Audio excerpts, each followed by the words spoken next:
Hello, everyone. My name is Eniola, and I want to share my story with you. I thought to share my story with you because I want you to learn from my mistakes. I was born in a small town in the heart of Ogun State. Growing up, I was my parents' only child, and they loved and doted on me so much. Though my parents weren't so rich, they were comfortable and worked very hard daily to provide for me. Because of their love for me, they spared no money, and so they'd always bought expensive and nice things for me: beautiful clothes, shoes, and even toys. In the compound where we lived, we have five families, including my own. My family and three others were tenants in the compound. But the fifth family, the Owolabis, are the owners of the compound. They are our landlords. The Owolabi consists of Mr. and Mrs. Owolabi and their three children. Everyone in the compound referred to Mr. Owolabi as Baba Landlord, but we all referred to his wife as Mommy Akin because Akin was the name of their first child and son. Their second child, Dele, was also a boy, but their third and last child was a girl, and her name was Jumoke. Jumoke wasn't only just the same age as I am. We attended the same school, we were in the same class, and were even seatmates. So, it was no wonder that we became best friends. And because we were best friends, whenever my parents bought me something new, Jumoke is the first person I would run to show her what my parents had bought for me. Our flats were the closest, so it doesn't even take up to a minute to get to theirs. Look at what my parents got for me, I would say joyfully, as I showed the things to Jumoke. And if they were toys, I would share them with her and ask that we play with them together. My mother wasn't comfortable with this at first and tried several times to stop me. But my father would always tell her to let me be, that I was a happy child who just loved to share my joy with others. And yes, that was who I was, because then I believed that why would I call someone my best friend if I can't share my joy and pain with the person? But now I know better, that some things are best kept to yourself alone, and that if you must share it with someone, you must prayerfully do so by asking for the spirit of discernment before you proceed. I know you must be wondering where I am driving at, but just stick with me as you would find out soon. So, as I mentioned earlier, my mother hadn't been so comfortable with my attitude of sharing and showing every single thing I got or that my parents did for me to outsiders, all in the name of friendship. She told my father that if they do not stop me then, that I would grow up with it, and it may cause issues for me in the future. But my father insisted that she lets me be because according to him, like I mentioned earlier, I was only a happy child who loves to share my joy with others. Now, I could only wish that my father had listened to my mother. But I also know that my father had also only meant well. Well, I continued showing and sharing every new thing my parents got for me or did for me with Jumoke, my best friend. I even graduated from telling her not only things about myself, but also good news about my parents. So, when we were leaving their compound and was moving to our own house, which my father had built in another part of Ogun State, Jumoke was the first person in the whole compound to know. And of course, it is expected that she would mention it to her parents, our landlord. My mother was so angry with me for this and would have beaten the hell out of me that day, if not for my father's intervention. At that time, I was no longer even a child though. I was now a grown teenager and was in SS2 at the time. So my mother had expected me to have sense then, but the naive me did not. But broadcast every single thing about myself and parents to Jumoke as I did when I was still a child. Now, though we were no longer in the same compound, Jumoke and I still saw each other in school. Despite the new distance as a result of moving, my parents decided not to change my school because I had barely 1 year to write my senior secondary school certification examination then. My parents didn't want to disrupt my education by putting me in a new school that I'll start struggling to blend in at that stage. And because my old school was also a good school still. So, I was so happy when my parents did not change my school because that had been my concern initially when we relocated because I couldn't bear to miss Jumoke. Anyway, since I remained in my old school, my friendship with Jumoke remained strong and the naive me kept telling her everything about myself, my parents, our new home, and our new streets. I am sure that our old neighbors did not miss us then because Jumoke in return told her mother the things I told her. And her mother was a gossip who spread news and stories about. And I am sure that she would spread gossip about us from the things her daughter Jumoke would have told her. All thanks to me and my foolishness. Well, Jumoke and I wrote our senior secondary school examination. We both passed, took JAM examination also, and both gained admission into the university. However, while I was so happy and preparing to get into the university, calamity struck. My mother fell ill. She was diagnosed of breast cancer. So, my father spent all he had trying to ensure that my mom gets well. My father told me that my going to the university will have to be put on hold because he had spent everything, his entire savings, and was still spending on my mom's ailments then. I understood my father because I also loved my mom so much and would give anything to see her well and okay again. I even felt pity for my father then, who became so emaciated as a result of his running around to ensure that my mom got well. Jumoke got into the university without me, but she never failed to call to tell me how sad she was that we didn't get into the university together, and told me that if she had her way, she would have waited for me, only that her parents wouldn't allow her. And I did see the sincerity in her words then. She never stopped calling me to encourage me and even visited a few times on weekends to check on me and to know how I was coping with everything happening at the time. Her sincere love and empathy for me then made me love her more. Anyway, unfortunately, my mom still died despite everything and all the huge amount of money my father spent to ensure that she got well. He almost even sold our house on the day she died, just that the man who was supposed to buy arrived late and my father couldn't get the money. Anyway, with my beloved mother gone, I was left with only my father. And of course, Jumoke, who constantly offered words of encouragement and supported me financially in her own little way. After my mom's death, things were no longer the same for my father and I again, because my father spent everything on my mom's sickness. He even sold the hectares of land which he had bought and had wanted to build a factory on. Since I couldn't go to the university anymore at that time, one day, when Jumoke came visiting, I asked her if I could come sell thrift clothes in her school hostel, because I had heard of thrift vendors who do so, and that female university students shop thrift clothes a lot.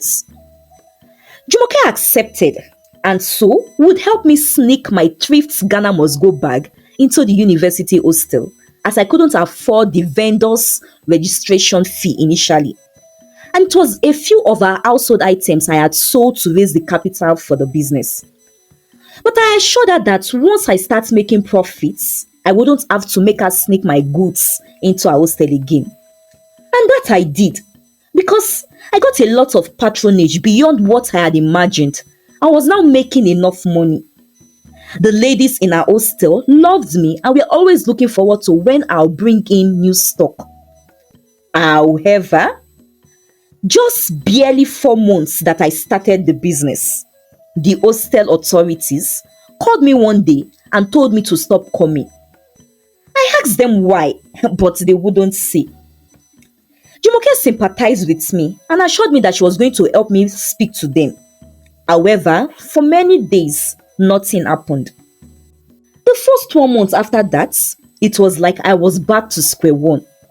However, luckily for me, and because a few of the students who had become my customers now had my phone number, they reached out to me to find out why I had stopped going to their hostel to sell. I told them my plight and what had happened, and one of them, whose name was Chinwe, assured me that she was going to speak to her auntie, who was part of the university's school board, to help me out. And she did. Chinwe's auntie intervened, and the hostel authorities called to say that I could resume bringing and selling my goods in the hostel. I was so happy, and of course, as usual, phoned to tell Jumoke the good news immediately. However, the day I returned to the hostel to begin selling my wares again, I was bounced out by the hostel authorities again, saying that they had changed their mind. Still, they wouldn't tell me why when I asked to find out what I had did wrong. I tried calling Chinwe to tell her the situation of things. I called her line several times, but she did not pick. Neither did she return my calls till this day. Jumoke consoled me and told me that all would be well when I called to tell her what had happened. Luck smiled on me a few days later again when another girl in the hostel offered to speak to her father to allow me use one of his empty shop, which was close to the university gates, when I told her my plight when she called to inquire also. Her name was Mary. I was so happy because having a shop to display and sell my goods meant more customers and more profits. And I was so happy that I got the shop for free. After I was shown the shop and given the keys to the shop, I washed, cleaned, and put it in order, ready for business. Of course, I hinted Jumoke about everything as usual and told her how I intend to work hard and start saving money so I can get into the university like her. And Jumoke congratulated me like she always does. But on the second day when I started the business in the shop, Mary and her father came and asked me to vacate their property. I asked them what I had done wrong and they wouldn't tell me. They just asked me to leave, scattered and threw my things out. Things went from bad to worse for me. I lost the few money I had left on me that day Mary and her father scattered my things. So, it became difficult to even pick up again and start all over. Then, to crown it all, my father also became ill. After my mother's death, he had started thinking too much, and this spiked a raise in his blood pressure. And I also made the mistake of lamenting to him how things were going bad for me. His poor heart couldn't withstand all of this, so it affected him badly. With my father in the hospital and his health worsened, I became desperate for money. I had lost my mother and wasn't sure I would survive if I lose my father also. I started calling every single person I know for help, but none came forth. I tried to sell our house, but my father forbade me and told me that he would love for me to have it should anything happen to him. He told me that he wouldn't forgive himself and his spirit would not be able to rest if he dies and leaves me with nothing. He begged me and made me promise him that I would never sell our house no matter what. So, I had to obey my father's wish because then I feared that it may be his last wish. I still wasn't able to get money from anywhere for my father's treatment and hospital bills. So, Jumoke advised me to sleep with a man for money. She told me that she had been doing so secretly once in a while whenever she needed money to sort out things in school and her parents aren't able to provide the money. She introduced me to a certain wealthy middle-aged man and assured me that no one would find out. I was reluctant and didn't want to do it. However, the next morning, I woke up and found myself right next to the man and discovered that my flower and pride as a virgin was gone. Jumoke walked in while I was still trying to process everything that morning and told me that I fell into a deep sleep while I was with her and the man the previous evening after taking the pepper soup they bought for me, and that the man liked me so much and wanted me, so she allowed him have me. But that wasn't true. Jumoke had drugged the pepper soup, so I didn't fall asleep on my own. And even if I did, wouldn't I know and awoken when a man starts touching me in that way? Well, Jumoke apologized to me and gave me the huge amount of money that the man asked her to give to me. And I eventually forgive Jumoke, not only because she was my best friend, but because the money did actually help save my father's life. I was able to pay for his treatment with the money, and my father became well again. Though, the doctor advised him not to do any more strenuous activity if he wanted to continue to survive and live longer. So, my father had to stop going to the construction factory he had been working at that time. I and Jumoke's friendship continued and grew strong. At least, that was what I thought on my own part. My dream of getting into the university anytime soon was not visible at that time. So, I started looking for capital to start up a business. Again, Jumoke advised me to sleep with men if I want to find a good capital to start a business. I told her and swore to her that there was no way that I would sell my body to any man again. That's never. But after 1 year of untold hardship and not being able to secure any job either because I wasn't a university graduate, I finally convinced myself to do it one more time. I told myself that it had happened before and it helped me save my father's life. So I can as well just do it 1 or 2 more times to raise capital to start a business. And that is what I did. I sold my body to 2 more different men and raised the capital to open a thrift clothes boutique. Jumoke helped me find the men. Well, things began to turn out well for me after that. My thrift business bloomed and I didn't struggle again. Then one day, I met a young and wealthy fine man called Ade. Ade and I connected so fast, and for the few months we dated, we wanted nothing more than to spend the rest of our lives together. However, on the day of our traditional introduction, Ade didn't show up, and that was the last time I heard of him. Well, I moved on, and a year later, I met another man called Nonso, and just like Ade, I thought Nonso was so in love with me and couldn't wait to make me his wife. Until the eve of our wedding, when he sent a text to tell me that he couldn't go ahead with the marriage. I can't have a trash for a wife. Delete my number and don't ever contact me again. His text read. I cried my eyes out that evening and had felt like I was going to die. But my best friend Jumoke was there to console me and help me get back to myself again. After that, I had swore that I wasn't going to give my heart to any other man again until I met Emmanuel 2 years later. We met during Jumoke's wedding ceremony. Yes, Jumoke also fell in love with the love of her life, Olumide, and they got married. Emmanuel was Olumide's schoolmate and so was in Jumoke and Olumide's wedding ceremony. I didn't give Emmanuel any audience at first, but he was very persistent. Somehow, he managed to locate my boutique and came almost every week to ask me to go out with him. I suspected that Jumoke gave him the address to my boutique, but she told me that she didn't. And even though I thought she was denying it at the time, now I know that she wasn't. Because how would she? Well, after much persistence from Emmanuel, we started dating. And gradually, I grew to love him. We agreed to take our relationship to the next level by getting married.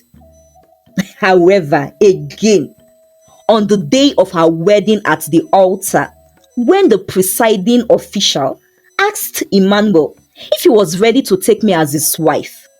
Emmanuel's response was no. In front of the whole congregation and guests, in front of my fragile father and the multitudes of eyes watching us, Emmanuel said no, that he doesn't think he wishes to proceed with the marriage anymore, and walked out. Right then, everything went blank until hours later when I opened my eyes and realized that I was in a hospital bed. My father and Jumoke were seated close to my bed watching me. I was told that I fainted and was rushed to the hospital. In the days that followed, I cried uncontrollably day and night, wondering why men who wanted to marry me suddenly back out at the dying minute. Was I cursed? I began to question myself. Twice, I attempted suicide using the small knife Jumoke had used to peel oranges for me earlier. And the second time, by piercing myself very hard repeatedly with syringe needles. But both times, the nurses had walked in just in time to stop me.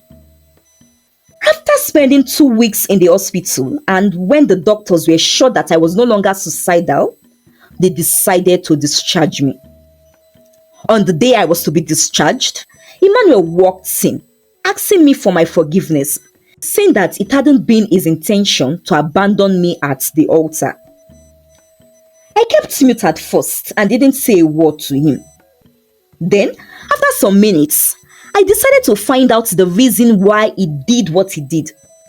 I didn't get the opportunity to find out why the others left and chose not to proceed to marry me again, because I never saw nor heard from them after they left. But there was Emmanuel. He had come back, and even if I wasn't going to be with him again, I just wanted to seize the opportunity to find out why and what about me was wrong. And that was when Emmanuel told me that my best friend Jumoke told him that he would be marrying a prostitute if he married me. He showed me the pictures Jumoke had sent to him, and they were nude pictures of me with the men who had slept with me those times I needed money. From the first one, that time my father was ill, and the other two when I needed money to raise capital for my business. Apparently, Jumoke had planted a camera and took pictures and records of everything. I couldn't believe it as I stared at the nude pictures and videos of myself. I was speechless, and the only thing that came out of me at that moment were teardrops. Just then, Jumoke walked in with my father. They had been with the doctor finalizing everything for my discharge and didn't know that Emmanuel had come to the hospital to look for me. Jumoke was shocked to see Emmanuel there and knew immediately that he must have told me all she told him about me when she saw me crying and looking at her with shock. Jumoke, is this true? I asked her, managing to speak. Well, now that you know the truth, there is no need pretending or for me to deny it anymore, Jumoke said. I did it. I planted a camera and took pictures and records of you sleeping with those men, she said. She confessed that she was the one and reason why the other men before Emmanuel also left. Jumoke, why did you do it? What did I do to offend you, Jumoke? I asked her. It is because you irritate me, Eniola. Yes, Eniola, you irritate me. You talk too much, always talking about one achievement or another. Right from when we were kids, you're always talking about one thing your parents did for you or something you achieved. You don't even know when to stop. You make every conversation all about yourself, as if the rest of us don't have things going on in our lives. It is irritating and annoying. So, I thought to myself that since you always love to talk and share things about your life, I will keep giving you more of things to talk about and share. But I promised myself that they weren't going to be pleasant things, Jumoke revealed. She also revealed that it was not only my planned marriages she destroyed, but was also the one behind the hostel authorities, stopping me from continuing selling to the students. Because she told them that whenever I entered the hostels to sell, I was always stealing and picking things. And that she had been the one covering up for me by returning the things I supposedly pick before the owners discovered their missing items. She said she did so because I couldn't stop chatting about how well I was doing with my sales. She also told Chinwe and Mary and their parents that I have a curse in my family, and anyone known to help me always suffered one misfortune or another, and that was why Chinwe's auntie and Mary's father had withdrawn their help.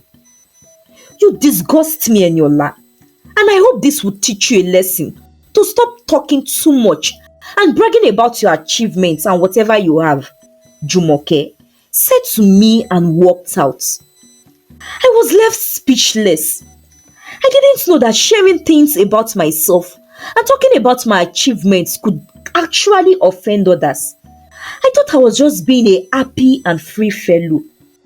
And so, from that day, I came to know that it is not every time we should open our mouths to talk and tell people what is going on in our lives.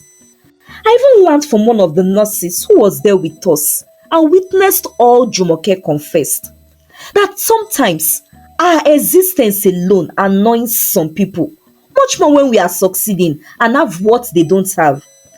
She also made me understand that while people like us seem confident and boldly talk about ourselves and the things going on in our lives, people with low self-esteem do not like this and feel threatened by our confidence. So, it is important that we not only talk less, but also learn when to share important events in our lives and about ourselves. Because it hurts to think that just ordinarily talking about myself could irritate someone and cause them to hate me and make me suffer all these years. Ha! It is painful, Sha. But at least I have learnt a life lesson. As for Emmanuel, he said he was struggling with the thoughts and pictures of the things he saw while we stood at the altar and eventually thought to walk away. But that he had time to think and realized that he loved me no matter what, and that was why he came back to apologize to me. Well, for now, I am too shocked by Jumoke's betrayal and can't think if I would accept Emmanuel back or not. That I would decide later. But for now, I just thought to share my story so others will learn from it. Be careful how you share your good news. If you must to anyone, prayerfully ask for discernment if or not to go ahead. Learn to keep your mouth shut and speak less. My name is Eniola. Thank you for listening to my story. Bye. I hope you enjoyed Eniola's story and have learned something from it. Please share and drop your opinions in the comment section. And before you go, please support me by hitting on the like button and share to your friends and loved ones. And until I bring another story your way, bye.